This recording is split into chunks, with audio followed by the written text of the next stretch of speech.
da misoginia equipara a misoginia um crime tal qual o racismo. Vamos lembrar do que a vereadora Rose disse no início da sua fala.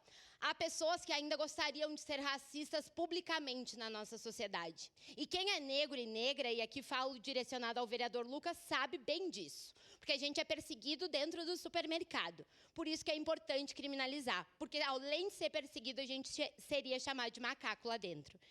E também é crime transfobia. É importante a gente lembrar disso.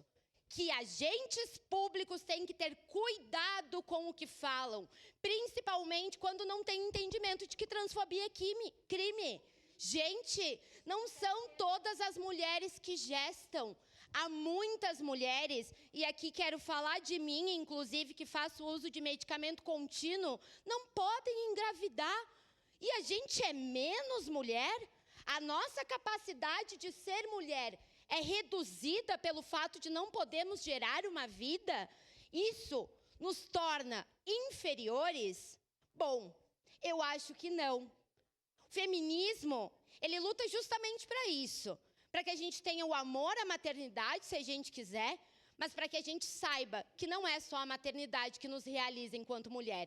Que pode ser a nossa profissão, que pode ser o fato de nós termos nos tornado vereadora em uma sociedade que há muito pouco tempo ainda nem mulher podia votar.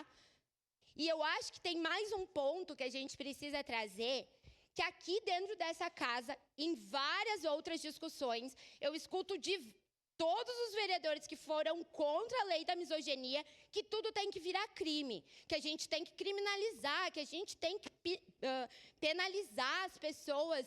Por que isso é diferente quando o ódio é contra as mulheres? Por que tudo tem que ser criminalizado, menos o ódio contra nós mulheres? E não só as mulheres que gestam, mas também a todas aquelas mulheres que sabem da importância de ser mulher. Muito obrigada. Obrigado, vereadora Estela. Próximo, vereador